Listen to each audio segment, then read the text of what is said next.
مکہ بدل کر رکھ دیا۔ مکہ صرف اس لیے کہ یہ شہر کے لیے مخصوص ہے۔ اس مقدس شہر اور عظیم شہر کے بہت سے اور نام رکھے گئے ہیں جو کم و بیش 50 کے قریب بنتے ہیں۔ قرآن مجید میں اس عظیم شہر کو مختلف مقامات پر مختلف ناموں سے ذکر فرمایا گیا ہے، جیسے مکہ، بکہ، البلد، القریہ، ام القریٰ، معاد، اس طرح کے ناموں سے قرآن مجید اس شہر کو یاد کرتا رہا ہے۔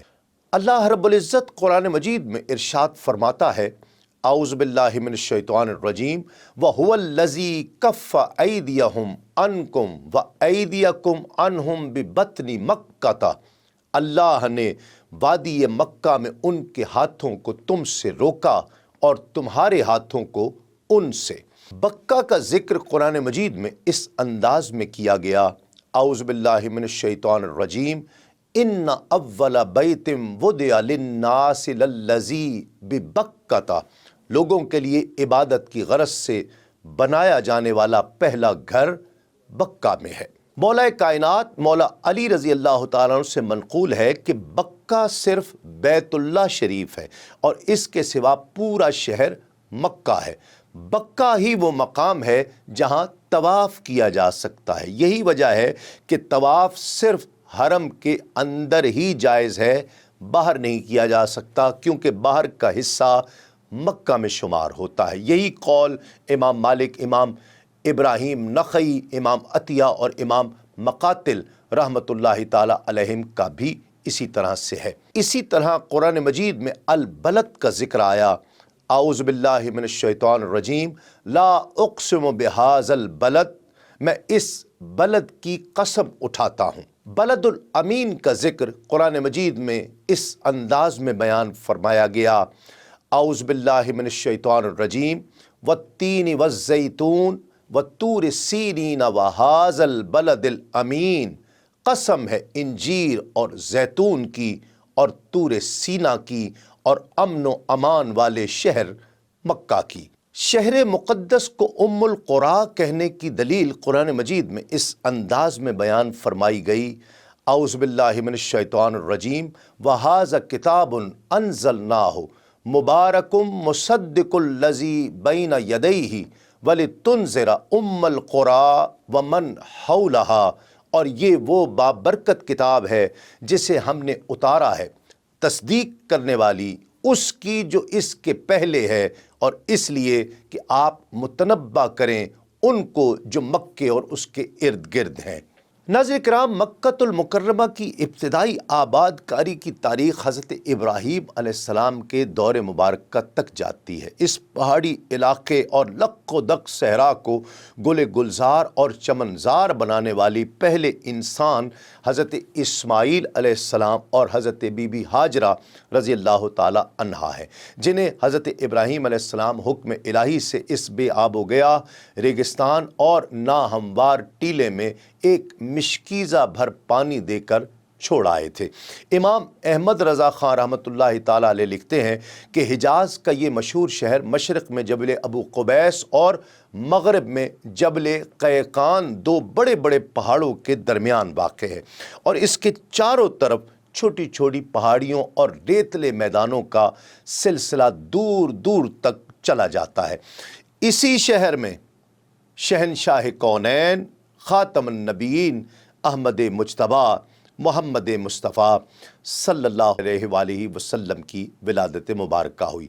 اس شہر اور اس کے اطراف میں اور بھی کئی ایسے مشہور اور مقدس مقامات ہیں، جن میں ایک تو کعبۃ اللہ ہے، کعبہ معظمہ، صفا، مروہ ہے، منا، مزدلفہ، عرفات، غار حرا، غار ثور وغیرہ، یہ سب مقامات مکۃ المکرمہ میں ہی موجود ہیں۔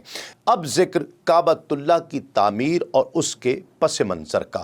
سیدنا عبداللہ بن عباس رضی اللہ تعالی عنہما سے روایت ہے کہ اللہ رب العزت نے ہر چیز سے پہلے پانی کو پیدا فرمایا، پانی کو ہوا پر ٹھہرایا، پھر اللہ رب العزت نے ایک ایسی ہوا بھیجی جس سے پانی میں ہلچل پیدا ہو گئی۔ اللہ پاک نے اپنی قدرت کاملہ سے بیت اللہ والی جگہ قبلہ نما ایک ٹیلا پیدا فرما دیا جہاں 2000 سال بعد بیت اللہ شریف تعمیر کیا گیا۔ سیدنا امام باقر رضی اللہ تعالیٰ عنہ سے مروی ہے کہ امام علی زین العابدین بن حسین بن امیر المومنین علی المرتضیٰ رضی اللہ تعالیٰ عنہم اجمعین سے ایک آدمی نے استفسار کیا کہ اس گھر یعنی بیت اللہ شریف کا سب سے پہلے طواف کس نے کیا تھا؟ تو آپ نے فرمایا جب اللہ رب العزت کے اس فرمان کہ انی اعلم ما لا تعلمون پر ملائکہ میں خوف طاری ہو گیا کہ کہیں اللہ رب العزت ہم سے ناراض نہ ہو گیا ہو، انہوں نے عرش عظیم کے گرد طواف کرنا شروع کر دیا۔ باری تعالیٰ سے خشیت اور گریہ زاری کے ساتھ معافی مانگنے لگے اور مسلسل طواف کرتے رہے، یہاں تک کہ پروردگار عالم نے ان پر نظر فرمائی اور عرش عظیم کے نیچے حسن و جمال میں عدیم النظیر ایک گھر رکھا جو ایک قیمتی موتی یعنی زبرجد کے 4 ستونوں پر قائم تھا، جنہیں سرخ یاقوت سے ڈھانپ دیا گیا تھا، اس لیے اسے بیت الفراح کہا جاتا ہے۔ پھر باری تعالیٰ نے فرشتوں سے کہا کہ عرش کو چھوڑ کر اس گھر کا طواف کرو۔ عرش کی نسبت اس کا طواف سہل اور آسان تھا۔ یہی بیت المعمور ہے جس میں 70,000 فرشتے ہر روز داخل ہوتے ہیں، جسے ایک مرتبہ داخلہ نصیب ہو گیا پھر قیامت تک اس کی باری نہیں آتی ہے۔